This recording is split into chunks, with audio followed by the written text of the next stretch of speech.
I just want to point out that I usually post my own music on this channel, and this video is the first one related to language learning. Just consider it filler content. That being said, today is May 23rd, my birthday. Aside from that, it also marks the 1-year anniversary of me learning Japanese. I'm gonna go through how I started and what methods I used. I'm also gonna test my current skills at the end of the video, so stay tuned for that one. Without further ado, 早速始めましょう. Unlike most learning process videos you'd find out there, my backstory is a bit different, to say the least. In about March 2024, I discovered a Geometry Dash online level called Kuzureta, and despite the level being complete dog water, both in terms of gameplay and visual appearance, I really liked the song Yoru ni Kakeru by YOASOBI.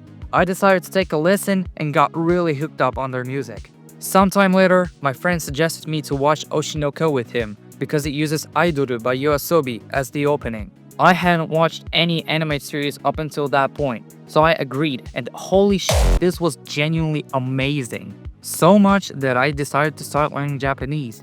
And no, I did not start learning Japanese for watching anime without subtitles. Rather, for the sake of doing it, just cause I can.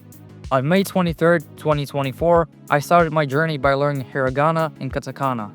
I used this website where you basically select individual rows and guess what character it is, and do it until you learn all of hiragana. Then, switch to katakana and do it again. It took me about a week or so to memorize all of it, but could have definitely taken a bit less if I wasn't procrastinating too much. After that, I started using Anki, a flashcard app that lets you memorize, well, basically anything with ease, including languages.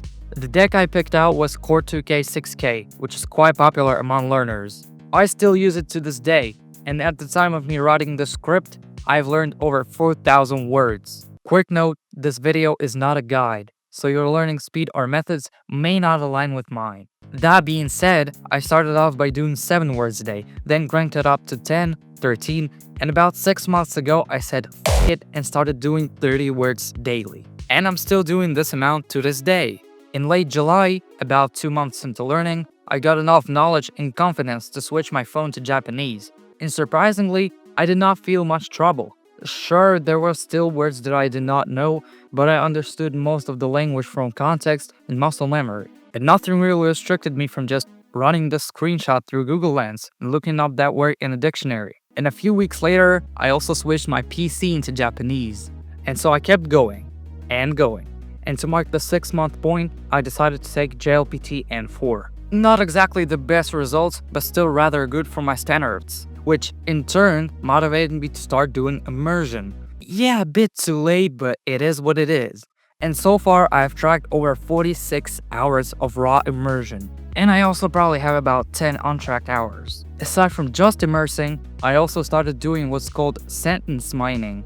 Basically, in an anime episode, I look out for I+1 sentences, or sentences where I understand everything except for one word. Then I add it into my separate Anki deck and continue mining. And here we are now. Regarding my current proficiency, well, obviously I'm nowhere near fluent, as this process takes several years, but it's surely better than a year ago. I feel most comfortable with reading, but I can also catch some things while listening. Outputting is not really a priority right now, as I still want to get some more input beforehand. I would say that my reading comprehension is about JLPT N3 level, but actually wait, why should I estimate if I can just go and do it? はい、皆さん、こんにちは。しこしぶです。さて、今日は日本語能力試験 N3 を受けます。はい、さあ、始めましょう。